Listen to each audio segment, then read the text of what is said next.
Hello students, welcome to Learn India Everyday platform run by Elcaro Career Institute. मैं doctor Manoj आपकी physics faculty complete solution of HC Verma की इस series में आपका स्वागत है। जैसा कि बच्चों आप जानते हैं, इस सीरीज़ में हम चैप्टर नंबर 6 फ्रिक्शन की एक्सरसाइज के क्वेश्चंस लगा रहे हैं। उसी सीक्वेंस को आगे बढ़ाते हुए आज हम जो क्वेश्चन यहाँ सॉल्व करने वाले हैं वो है क्वेश्चन नंबर 13। तो आइए देखते हैं क्वेश्चन को। ये रहा आपका क्वेश्चन नंबर 13। तो सबसे पहले हम क्वेश्चन पढ़ते हैं। क्वेश्चन हमें दिया हुआ है, अ frictional coefficient between the table and the block shown in figure is 0.2। Find the tension in the two strings. तो बहुत ही कॉमन तरह का ये क्वेश्चन है। यहाँ एक रिजिड सरफेस के ऊपर एक ब्लॉक रखा हुआ है जो 5 kg का है। साथ में दो पुलीज के सपोर्ट से दो मासेस या दो ब्लॉक्स, जिसमें से एक का मास है 15 kg और दूसरा है 5 kg, हैंग किए हुए हैं। यहाँ हमें ये दिया है कि पुली के ऊपर किसी तरह का कोई फ्रिक्शन नहीं है। फ्रिक्शन जो है वो ये 5 kg ब्लॉक और इस रिजिड सरफेस के बीच में है, और हमें दिया हुआ है कि इसका जो फ्रिक्शन कोएफिशिएंट है वो फ्रिक्शन कोएफिशिएंट है 0.2। तो ये हमें क्वेश्चन के साथ गिवन है।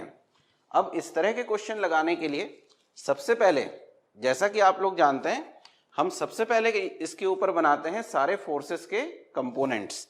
तो सबसे पहले हम अज्यूम कर लेते हैं इस 15 kg वाले मास को कि ये मास है m1।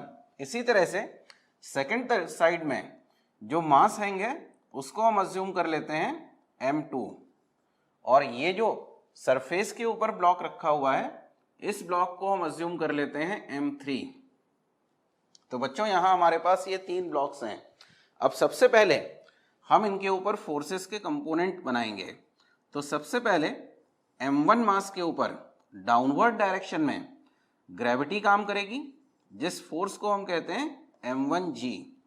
अब यहाँ पे ये जो स्ट्रिंग है जिससे ये मास m1 और m3 जुड़ा हुआ है, इसके ऊपर प्रोड्यूस होगा टेंशन। हम यहाँ अज्यूम कर लेते हैं कि इस टेंशन की वैल्यू है T1। क्योंकि ये एक ही स्ट्रिंग है तो जो टेंशन इस स्ट्रिंग के ऊपर होगा वही यहाँ भी इस ब्लॉक के ऊपर होगा, क्योंकि यहाँ पुली के ऊपर किसी तरह का कोई फ्रिक्शन नहीं दिया हुआ है। अब हम बात करें इस सेकंड वाले ब्लॉक की। तो इस सेकंड वाले ब्लॉक के ऊपर डाउनवर्ड डायरेक्शन में ग्रेविटेशनल फोर्स काम करेगा जिसकी वैल्यू होगी m3g, और इसका रिएक्शन फोर्स या नॉर्मल रिएक्शन अपवर्ड डायरेक्शन में आएगा जिसको हम अज्यूम कर लेते हैं r। और बच्चों यहाँ इस r की वैल्यू होगी m3g। अब हम बात करते हैं इस ब्लॉक m2 की। इस m2 में भी डाउनवर्ड डायरेक्शन में ग्रेविटी काम करेगी जिसके कारण लगने वाला फोर्स होगा m2g, और साथ में यहाँ जो स्ट्रिंग है उस स्ट्रिंग के ऊपर टेंशन को हम अज्यूम कर लेते हैं T2। तो जितना टेंशन वर्टिकल स्ट्रिंग के ऊपर उतना ही यहाँ हॉरिजॉन्टल के ऊपर, क्योंकि पुली के ऊपर अगेन किसी तरह का कोई फ्रिक्शन हमें नहीं दिया हुआ है। तो बच्चों सबसे पहले हमने यहाँ सारे फोर्सेस ड्रॉ कर लिए। अब जो नेक्स्ट स्टेप हम अप्लाई करते हैं, इसमें हम अप्लाई करते हैं इसके ऊपर डायनेमिक इक्वेशन ऑफ मोशन। तो बच्चों अगर हम इसके ऊपर dynamic equation of motion apply करें फॉर द ब्लॉक m1, लेकिन उससे पहले हमें यहाँ एक्सेलरेशन को अज्यूम करना पड़ेगा कि एक्सेलरेशन का डायरेक्शन क्या होगा। तो बच्चों अपन देख सकते हैं m1 ब्लॉक का मास है 15 kg और m2 ब्लॉक का मास है 5 kg। तो ज्यादा फोर्स जो होगा वो m1g का होगा। तो जेन्युइनली हम ये कह सकते हैं कि 15 kg ब्लॉक जो है वो डाउनवर्ड डायरेक्शन में एक्सेलरेट होगा, और इस एक्सेलरेशन की वैल्यू को हम अज्यूम कर लेते हैं a। तो इस हॉरिजॉन्टल रखे हुए ब्लॉक के ऊपर भी एक्सेलरेशन a जो टुवर्ड्स लेफ्ट होगा, और इस m2 ब्लॉक के ऊपर इस एक्सेलरेशन की वैल्यू अपवर्ड डायरेक्शन में होगी। तो अब यहाँ हमने एक्सेलरेशन को भी अज्यूम कर लिया। अब हम लगाते हैं इसके ऊपर डायनेमिक इक्वेशन ऑफ मोशन को। तो देखें सबसे पहले हम लिखते हैं for m1, for block m1। तो फॉर ब्लॉक m1 मैं अगर यहाँ डायनेमिक इक्वेशन ऑफ मोशन को लिखता हूँ तो मैं लिखूंगा m1g minus T1 equal to m1a। यहाँ अगर हम वैल्यूज सब्स्टिट्यूट कर लें तो हम जानते हैं m1 जो ब्लॉक है उसका मास है 15 kg और g की वैल्यू हम अज्यूम कर लेते हैं 10 माइनस T1 जो मुझे कैलकुलेट करना है। अगेन m1 की वैल्यू मुझे दी हुई है 15 और a जिसकी वैल्यू मुझे कैलकुलेट करनी पड़ेगी। तो मैं अगर इस इक्वेशन को आगे सॉल्व करता हूं तो मैं लिख सकता हूं 15 10 जा 150 minus T1 equal to 15a। इसको मैं कहता हूं इक्वेशन नंबर 1। इसी तरह से मैं अगर डायनेमिक मोशन इक्वेशन को इस M3 ब्लॉक के ऊपर अप्लाई करता हूं, मैं यहां लिखता हूं फॉर ब्लॉक M3। तो इसके लिए हम इक्वेशन लिखेंगे T1 माइनस T2।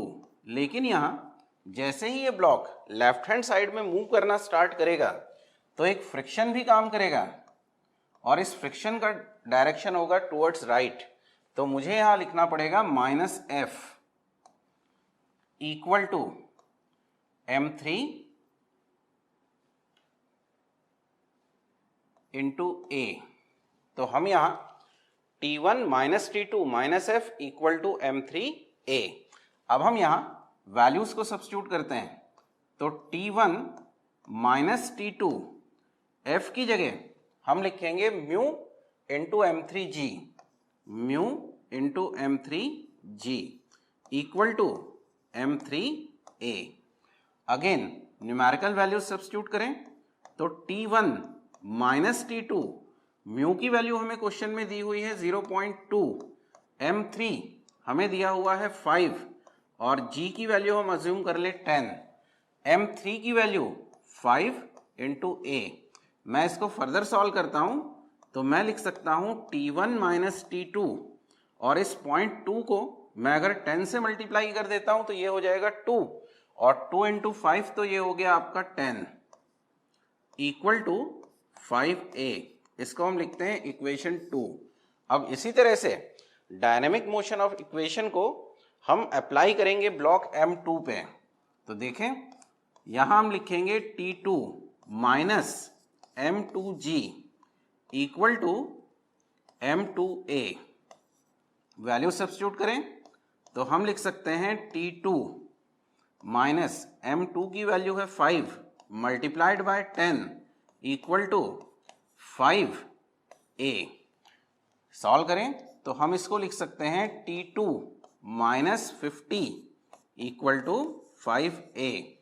तो ये हुई हमारी इक्वेशन नंबर 3। तो अब हमारे पास ये 3 इक्वेशंस हैं। इन 3 इक्वेशंस को सॉल्व करके सबसे पहले हमें एक वैल्यू कैलकुलेट करनी पड़ेगी स्मॉल a की। तो बच्चों अगर अपन ध्यान से देखें तो इक्वेशन 1 में T1 माइनस में है जबकि इक्वेशन 2 में ये प्लस में है। इसी तरह से इक्वेशन 2 में T2 की वैल्यू निगेटिव है और इक्वेशन 3 में T2 पॉजिटिव है। तो मैं अगर सिंपल से इन तीनों इक्वेशंस को ऐड कर देता हूं तो T1 और T2 कैंसिल आउट होते हैं। तो हम यहां लिखेंगे equation 1 plus equation 2 plus equation 3। बच्चों आप जितना भी इजी वे में इन इक्वेशंस को सॉल्व करें उतना आपका क्वेश्चन जल्दी सॉल्व होगा। तो यहां इस तरफ बचा 150। सेकंड इक्वेशन में अपन देखें तो T1 T2 कैंसिल आउट होने के बाद आपके पास बचेगा यहां -10 और थर्ड इक्वेशन में T2 कैंसिल आउट होने के बाद आपके पास बच जाएगा 50। तो यहां लिखेंगे -50 और यहां 15A 5A और 5A। तो 5 और 5 हो गया आपका 10 प्लस 15 मतलब हो गया 25। तो ये हुआ 25A। तो यहां इस इक्वेशन को मैं अगर सॉल्व करता हूं तो मैं लिख सकता हूं 150 माइनस 60 इक्वल टू 25A। तो यहां से 150 में से अगर हम 60 को माइनस कर दें तो बचेगा 90 और A इक्वल टू हम लिख सकते हैं 90/25। तो ये वैल्यू आएगी हमारी एक्सेलरेशन की। मैं अगर इसको सॉल्व करता हूं तो ये वैल्यू हो जाएगी 3.6 मीटर पर सेकेंड स्क्वायर। अब बच्चों यहां से हमने एक्सेलरेशन की वैल्यू को कैलकुलेट कर लिया है।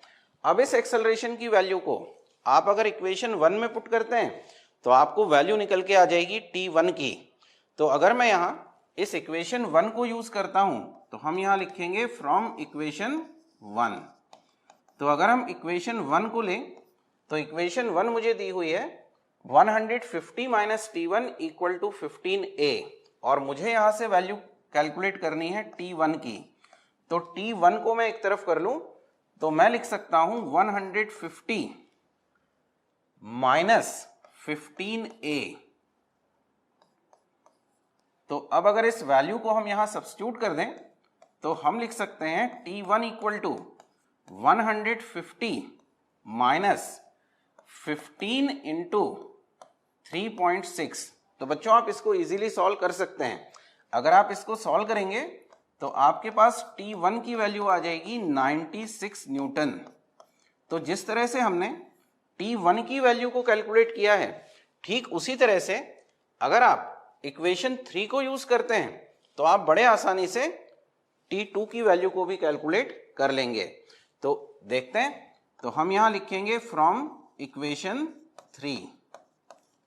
तो इक्वेशन 3 से मैं अगर T2 की वैल्यू को निकालता हूं तो ये हो जाएगा 5A प्लस 50, और मुझे यहां A की वैल्यू दी हुई है 3.6 प्लस 50। तो बच्चों आप इसको सॉल्व करेंगे तो आंसर आएगा 68 न्यूटन।